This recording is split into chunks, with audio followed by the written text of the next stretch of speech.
Good evening, नमस्कार, बहुत स्वागत है आप सबका एक बार फिर से iViz24 को टॉप पर रखने के लिए सभी दर्शकों का हमारी टीम और परिवार की तरफ से बहुत बहुत आभार। शुरुआत करते हैं टॉप 5 में 25 खबरों के अपडेट की। देखते हैं आज के टॉप 5 में क्या खास है। तो आबादी के ऊपर अक्सर चर्चा और बहस छिड़ती और इस बीच एक नई रिपोर्ट ने सियासी हंगामा खड़ा कर दिया। यह रिपोर्ट कहती है कि 1950 के बाद मुस्लिमों की आबादी तेजी से बढ़ गई है। यह रिपोर्ट कहती है कि 1950 के बाद हिंदुओं की आबादी उतनी तेजी से घटी भी है। मुस्लिमों की आबादी 43% बढ़ गई है। देश में मुस्लिम आबादी 9% से बढ़कर 14% तक आ गई। हिंदुओं की आबादी 7.8% घटी है। देश में हिंदुओं की आबादी 1950 में 84% से घटते हुए अब 77% के आसपास है।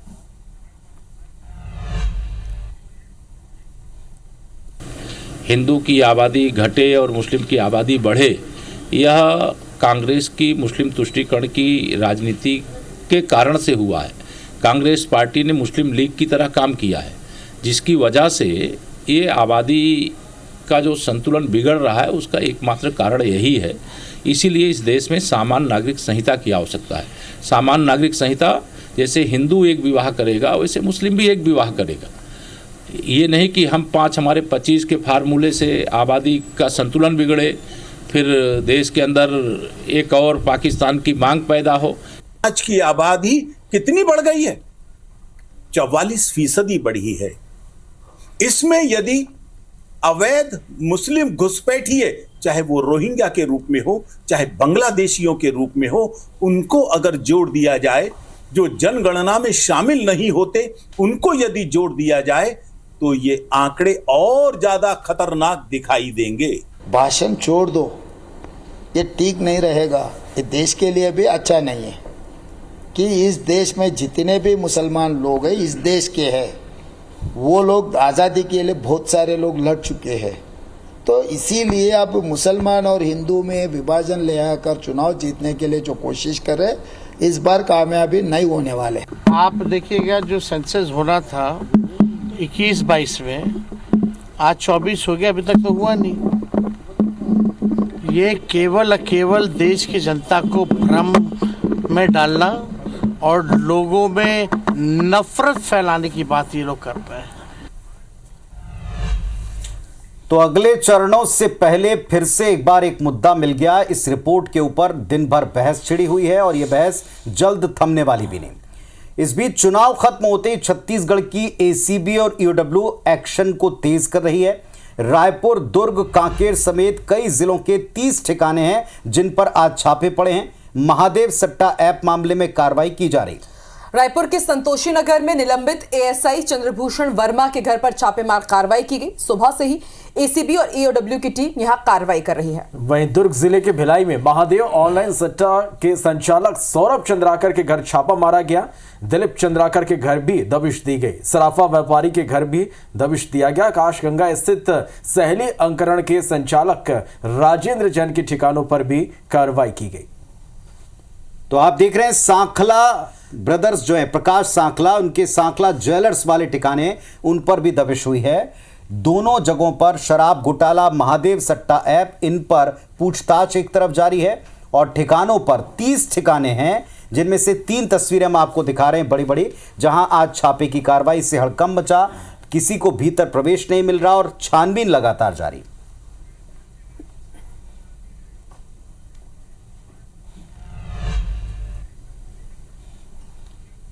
आंध्र प्रदेश के एनटीआर जिले में पुलिस ने चेकिंग के दौरान 8 करोड़ रुपए जब्त किए हैं।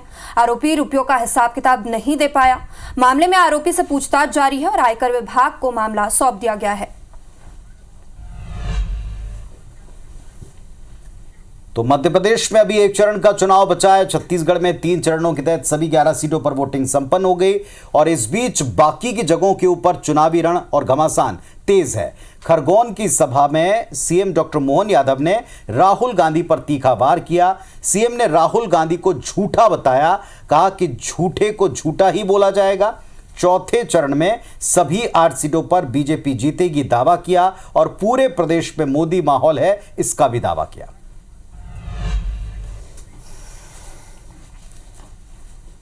राहुल गांधी पे ये झूठ बोलने वाली बात पे आपने है झूठा तो झूठ बोलेगा, नहीं तो कहाँ जाएगा। है झूठा तो झूठ बोलेगा, नहीं तो कहाँ जाएगा। है झूठा तो झूठ बोलेगा, नहीं तो कहाँ जाएगा।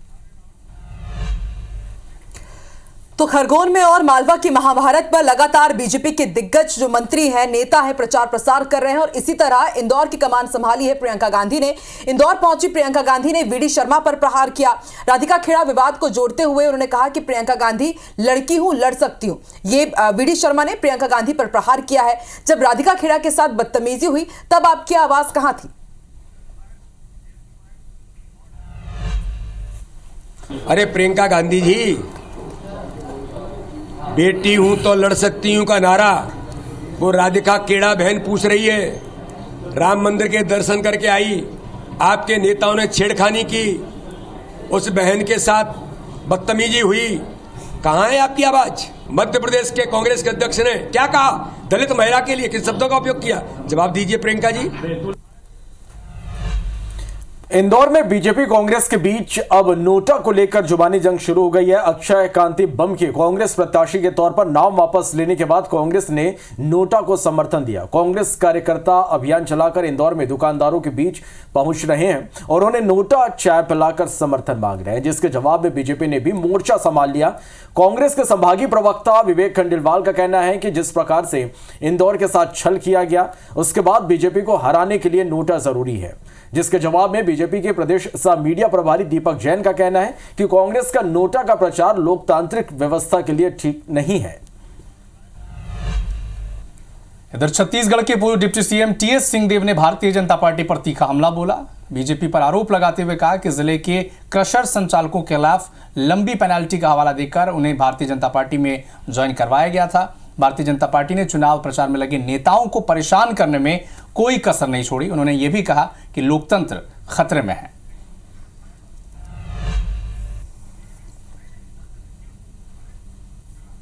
गरियाबंद जिले में ओडिशा सीमा पर मुठभेड़ सुरक्षा बल और नक्सलियों के बीच हो गई है और मुठभेड़ में एक नक्सली ढेर भी हो गया। शोभा थाना क्षेत्र में गरीबा के जंगल में मुठभेड़ हुई है। नवरंगपुर पुलिस और ओडिशा एसओजी ने एक्शन लिया है। सूचना पर बीती रात ऑपरेशन पर टीम निकली थी। कई राउंड गोलियां चलने के बाद नक्सली भाग निकले। टीम ने दैनिक उपयोग की सामग्री बरामद की है। मौके से कई विस्फोटक भी बरामद किए गए हैं। और इस वक्त एक बड़ा अपडेट आपको देते हैं दंतेवाड़ा से। खबर यह है कि अलग अलग जगहों पर 2 आईडी बरामद किए गए हैं। सर्चिंग के दौरान डीआरजी जवानों ने कार्रवाई की। अरनपुर थाना क्षेत्र लगता है जहां यह घटना घटी है। तो बड़ा अपडेट आपको दे रहे हैं इस वक्त का दंतेवाड़ा से। अलग अलग जगहों से 2 आईडी मिले हैं। सर्चिंग सघन तरीके से पूरे क्षेत्र में जारी है। डीआरजी के जवानों ने सर्चिंग के दौरान इन आईडी को बरामद किया। अरनपुर थाना क्षेत्र लगता है जहां सर्चिंग के दौरान ये दोनों आईडी बरामद हुए।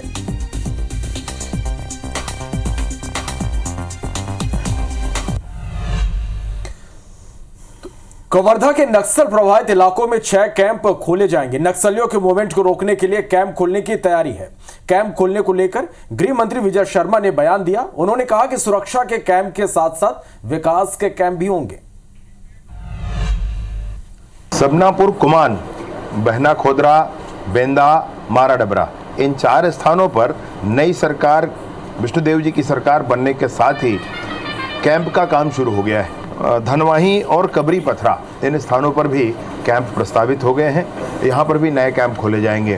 पुनः मैं कहूँ कि ये विकास के कैंप होंगे, ये सिर्फ सुरक्षा के कैंप नहीं होंगे। तो रायपुर से एक बड़ा अपडेट आप तक पहुंचा दें। महादेव ऑनलाइन सट्टा ऐप मामले में आरोपियों को कोर्ट में पेश किया गया है। आरोपी निलंबित पुलिस एएसआई चंद्रभूषण वर्मा, कारोबारी अमित अग्रवाल, सतीश चंद्राकर, हवाला कारोबारी सुनील दम्मानी को कोर्ट में पेश किया गया है। 5 दिन की पुलिस रिमांड खत्म होने पर उनकी पेशी कोर्ट में हुई है। एसीबी और ईओडब्ल्यू स्पेशल कोर्ट में इन्हें पेश किया गया है। तो महादेव सट्टा घोटाला ऐप मामले में एक बड़ा अपडेट आप तक पहुंचा दें। 5 दिन की पुलिस रिमांड खत्म होने पर अब इन सभी आरोपियों को एसीबी ईओडब्ल्यू स्पेशल कोर्ट में पेश किया गया है।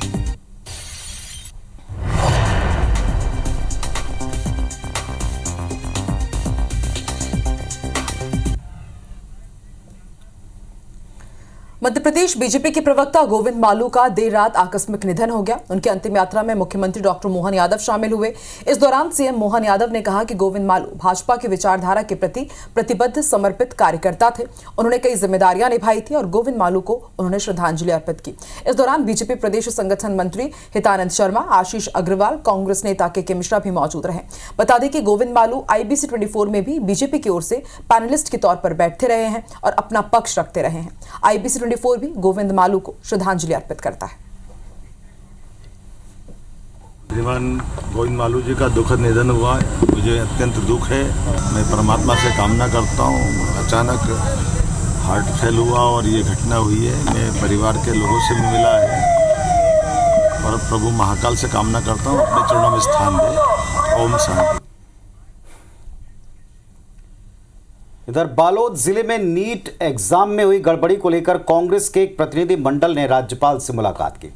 कांग्रेस विधायक संगीता सिन्हा, प्रभारी मंत्री मलकीत सिंह गैदू, कांग्रेस प्रवक्ता शैलेश नितिन त्रिवेदी और विकास तिवारी इस प्रतिनिधिमंडल का हिस्सा थे। प्रतिनिधिमंडल ने राज्यपाल को नीट परीक्षा में गड़बड़ी की जानकारी दी और फिर से परीक्षा करवाने या प्रभावित छात्रों को बोनस अंक देने की मांग की। साथ ही उन्होंने कहा कि छात्रों के भविष्य के साथ खिलवाड़ करने वाले दोषी अफसरों पर एक्शन होना चाहिए। कांग्रेस प्रतिनिधिमंडल ने कहा कि वे इस संबंध में राष्ट्रपति को भी पत्र लिखेंगे।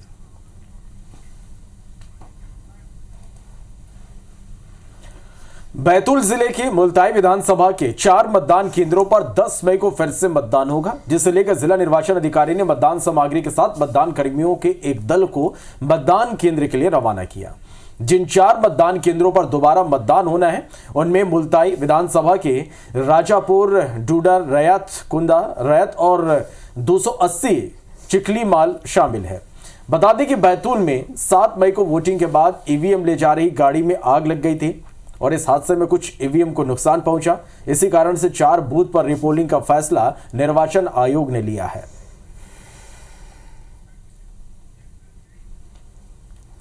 छत्तीसगढ़ माध्यमिक शिक्षा मंडल ने 10वीं और 12वीं बोर्ड के रिजल्ट जारी कर दिए हैं। 10वीं में 75.61% और 12वीं में 80.74% छात्र पास हुए हैं।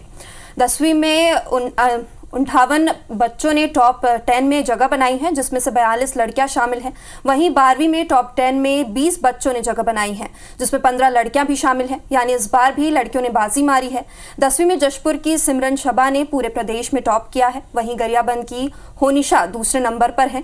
जशपुर के ही श्रेयांश कुमार यादव तीसरे नंबर पर रहे हैं। वहीं चौथे नंबर पर संयुक्त रूप से राहुल, अंशिका, अर्पिता, डॉली रही हैं।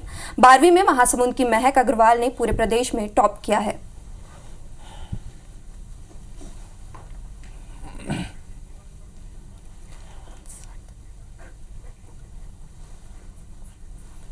तो 10वीं और 12वीं के होनहारों को आज सभी शुभकामनाएं दे रहे हैं। आज तय वक्त पर 12:30 बजे के आसपास ये नतीजे जारी हो गए और इसके बाद ये ट्वीट आप देख रहे हैं। प्रदेश के मुख्यमंत्री ने शुभकामनाएं दी। उन्होंने कहा जितने भी उत्तीर्ण विद्यार्थी हैं प्रदेश के, उन सभी को शुभकामनाएं। साथ ही उनका एक मैसेज जो असफल छात्र हैं उनके लिए भी है। उनका कहना है कि डरे नहीं, फिर से मेहनत करें, प्रयास करें, आपको भी सफलता अवश्य मिलेगी। प्रदेश में बच्चों के स्वर्णिम और अच्छे भविष्य की कामना भी इस ट्वीट में की है।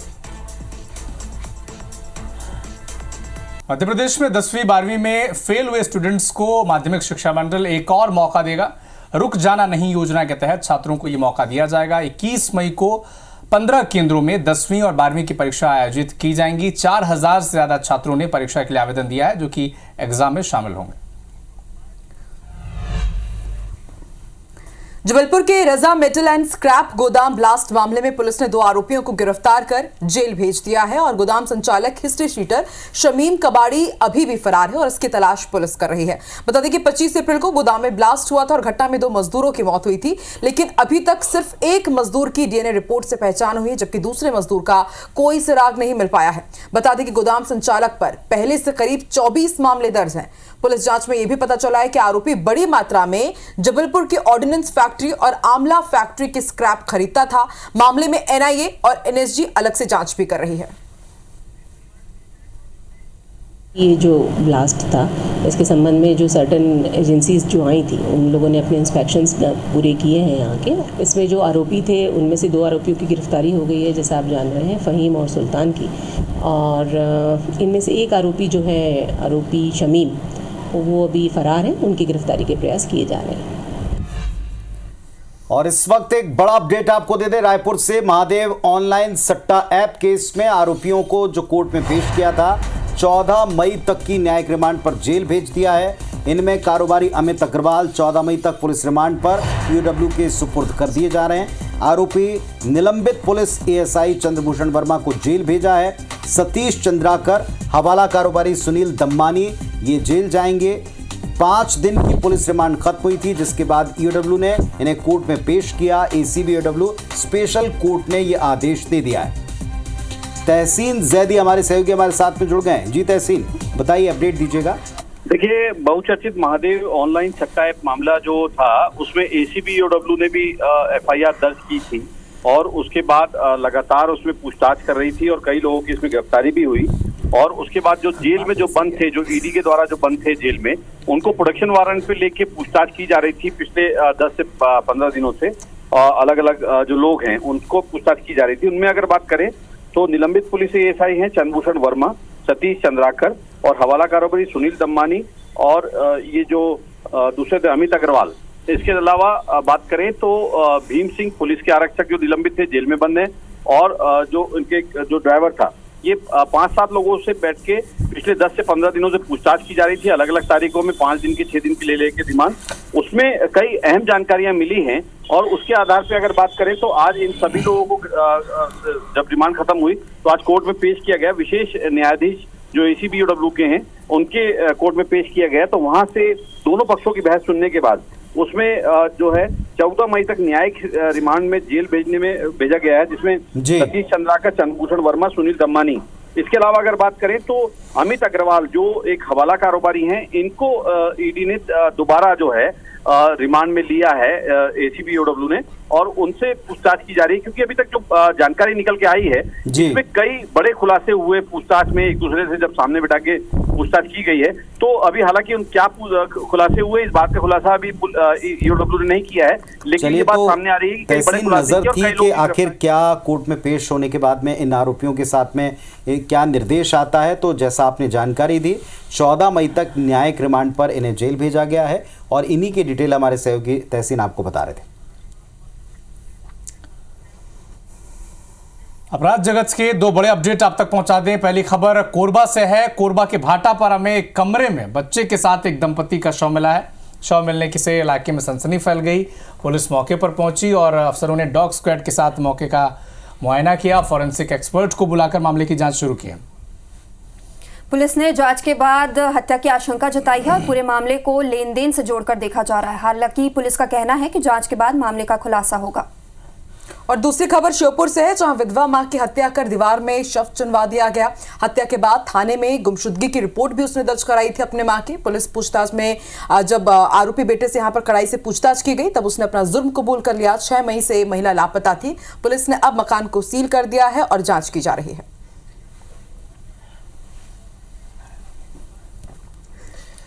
अंबिकापुर में नकाबपोश बदमाश ने चैन स्नैचिंग की घटना को अंजाम दिया। बुजुर्ग महिला के गले से सोने की चैन लेकर आरोपी फरार हुआ। बुजुर्ग महिला अपने घर के बाहर टहल रही थी।